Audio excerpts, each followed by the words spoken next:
Well, hello, friends. This is David Beloff checking in here at the Virginia Opera, and I'm here with the amazingly talented Heather Buck. Heather, how are you? I am so happy to be here. Thanks, David. Wonderful. And she is performing this weekend in The Magic Flute. Her character, the Queen of the Night, is one of the most famous characters in one of the most famous operas by one of the most famous conductors, Mozart. So it's a thrill to be speaking with you today. Thank you. Very, very cool. You've also performed here at the Virginia Opera in The Pearl Fishers and in Orfeo. Yeah, it's a delight to be back. I feel like I'm rejoining my family here. Very cool. Yeah, and we are so happy to have you because your stage presence and your vocals are absolutely amazing and always bring the operas to life. So thank you for that. That's very kind. Cool. Well, let's talk a little bit about The Magic Flute. Why should people go see this opera?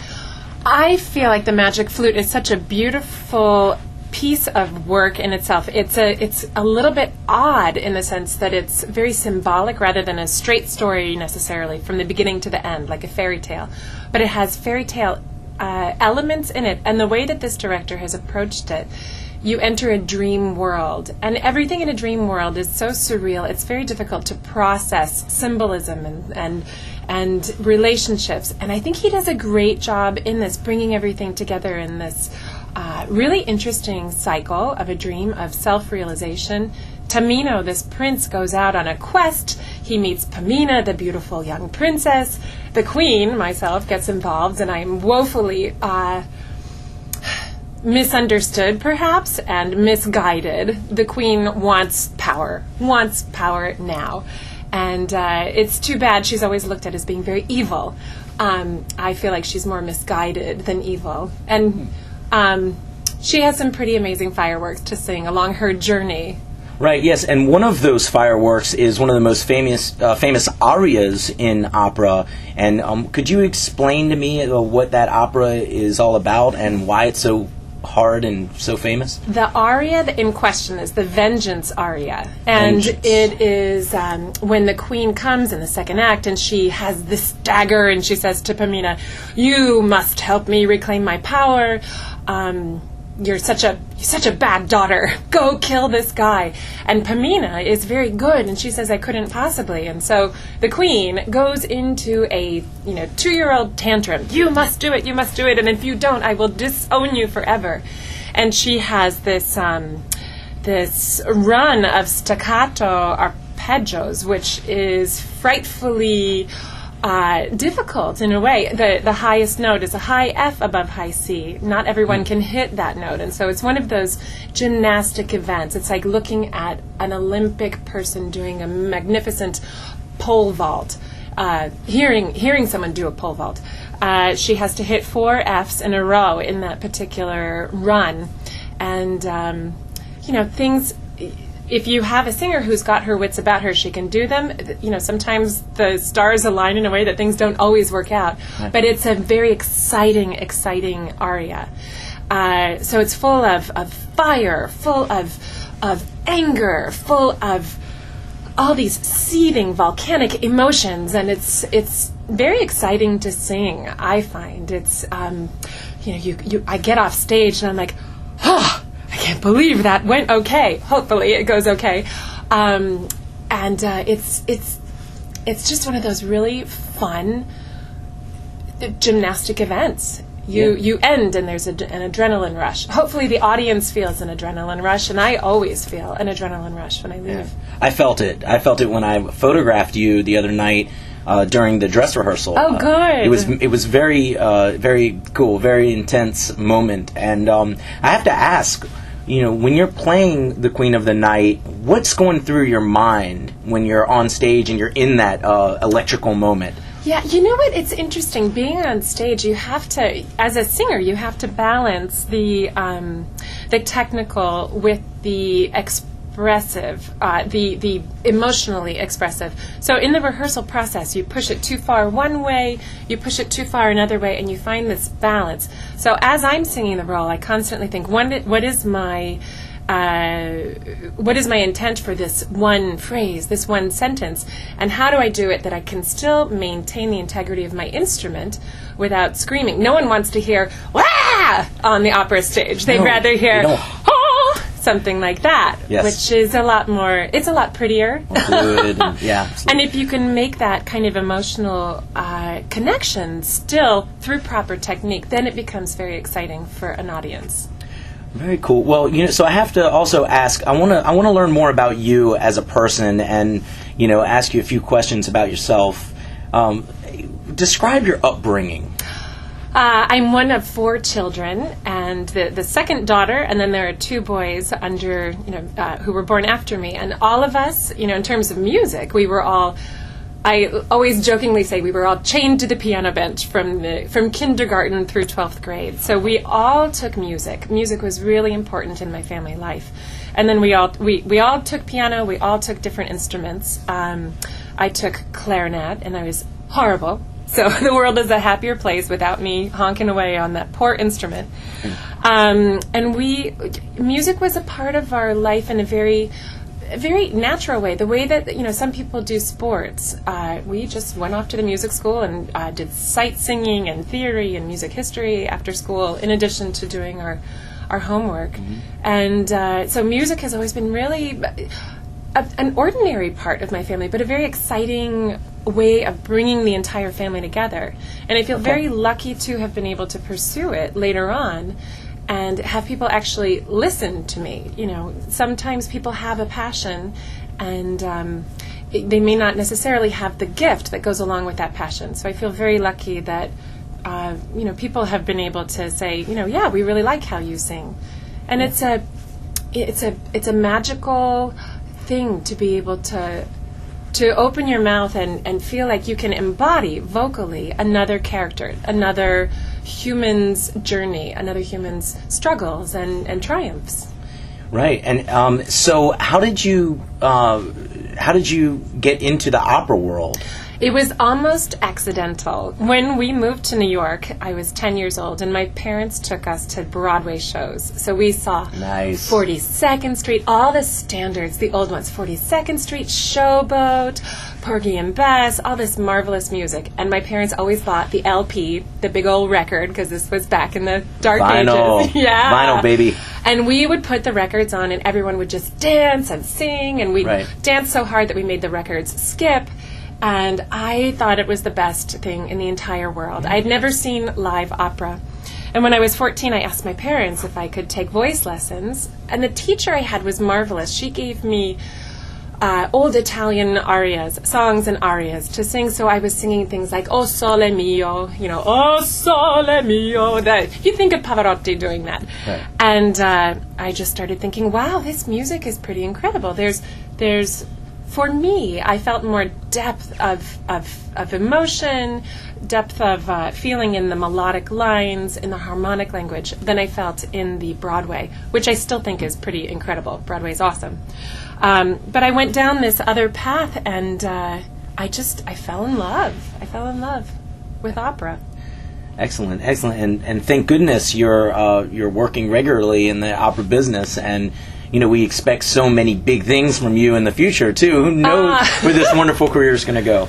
Thank you. So that's a wonderful thing. Well, here, I'm going to ask you a series of questions that just to kind of get to know you better. And, shoot. Yeah, and you can keep your answers if you want, short, and we'll just rapid fire move them right along. First thing that comes to mind. First thing that comes to mind. Unless you want to, elaborate on any of them and explain why, or if I ask you why. Okay. Okay, so here, my first question along those lines is, what are a few works of opera that you truly adore? I would have to say the first 3 that I ever saw live made such an impression in my head. They're so vivid in my memory. So that would be Aida by Verdi, Die Rosenkavalier by Strauss, and the third one was Così fan tutte, which is also by Mozart. And I saw them. My parents were very kind and took us all to, my whole family, took us to Vienna one Christmas. And those are 3 that we saw at the Vienna Staatsoper. So it's part of a really special vacation that my family took together. Okay. And those were my initial, it's like your first kiss. So you always remember that. Yeah. Definitely. They're very special. Beautiful. What are some of your favorite non-opera musicians or recordings that you like a lot? Oh, I'm kind of a loser, and I listen to a lot of classical music. I don't listen to a lot of pop music. Honestly, I really love jazz. So non-operatically, I would say I love Paquito de Rivera. He's a musician that approaches everything with marvelous Latin fire. Ella Fitzgerald, I think her vocals are absolutely incredible. Love. And she's from our area. I don't know if you knew. I didn't realize Right, she's from Newport News. She's amazing. Yes. She's incredible. There's a recording of her with Duke Ellington, Ella at Duke's place. And you listen to it, she scats, and wow, what a virtuosic instrumentalist she was with her voice. It's incredible. So those two I love. What are some musicians or bands that you wouldn't expect a great opera singer like you to listen to? I mean, like Anthrax, Slayer, Metallica. Oh, alas, those are a little out of my area of expertise, although my brothers listened to those while I was growing up. There's a Venezuelan band called Los Amigos Invisibles that I really adore. Invisibles, the Invisible Friends. Oh, cool. Is the what a translation. Cool name. Yeah, and they have really wonderful, vivid and humorous music. I really love their stuff. What music makes you cry? In what genre of music makes you You know what? emotional? Classical music really touches me incredibly, incredibly deeply. So classical, instrumental, symphonic. Instrumental, honestly. I was in the car the other day, and Tchaikovsky's Pathetique Symphony was on, and it just pulls my heart in this such an emotional way. It sweeps me off my feet. Who do you think is possibly an underrated work or composer in the opera world? An underrated operatic composer. I think in general, modern composers are underrated, and this is a generalization, and time will tell how they turn out. But modern music can be very tough for people to listen to. It's something you have to invest in. It's something you have to... Modern music is something you have to spend time with in order to be able to understand the colors that you hear. Modern opera music. Modern operatic music, yeah. And I am so excited 30 years from now to look back at the things that are new today and to figure out, are there things that were popular today that have lost popularity in 30 years? Are there things that were overlooked today that have become vastly popular in 30 years? Because often, the test of time, it proves contrary to present day sensibilities. And I always think that's fascinating. But I think often 20th century, 21st century opera tends to be looked at as unapproachable, as vastly mysterious and off-putting. And I actually love the challenge of throwing yourself into a harmonic world that may be unfamiliar but can be so incredibly exciting. Well, like your work in Philip Glass's Orfeo. Orfeo was magical. And having gotten to know Orfeo, I listen to it and I hear all these other influences, French music coming into it, jazz music coming into it. You have tastes from other worlds, tastes of other harmonic languages. And I think that can be incredibly exciting with modern music. What's one particular live music performance that you attended of any genre that you'll never forget? I guess the one you mentioned before with your family, the First Kiss one. That would be pretty amazing. And subsequently, maybe a rock concert or a jazz concert or something. Did you go to the local rap concert recently? No, I don't. I'm not terribly well versed in rap, I have to say. I did go somewhere that was pretty mind-boggling in terms of the frenzy that a crowd was drawn into, and it was U2, their return to Slane Castle outside Dublin. Nice. And that was pretty Hometown. interesting. You know, coming from the classical world, you can look at a theater and think, wow, this is 5,000 seats. This is huge. 65,000 people are on this giant lawn, and you overlook them and think, oh my God, they're all dancing. They're all totally into it. And you don't see classical audiences getting physically into things and singing along and dancing along the way that this audience did. And that was pretty incredible to see that. U2 has that effect on people. You know, a lot of music does. I feel like in classical music, people are very polite, and they allow music to take its own space. It's within a theater.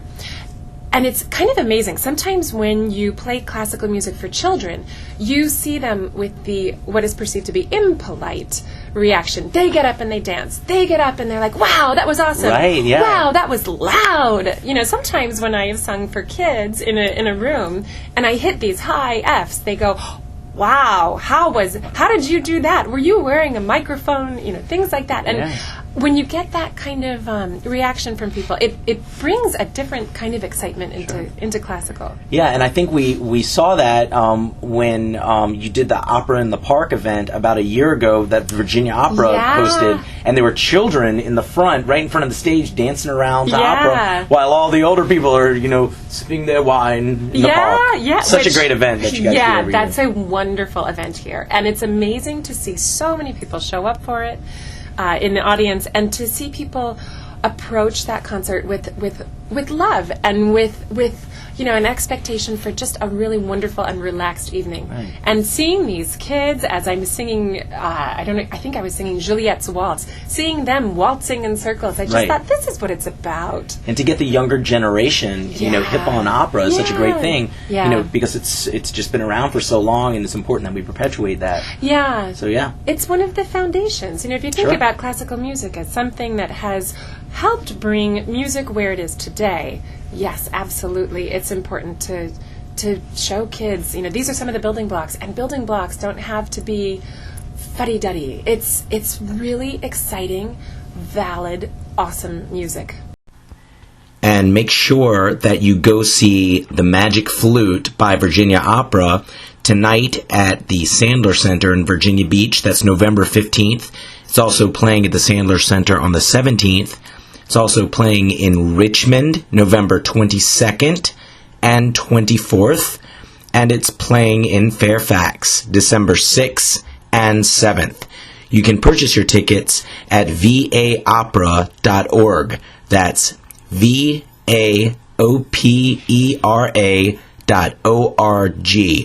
Stay tuned for next week with the exciting part 2 of my interview with the great and talented Heather Buck.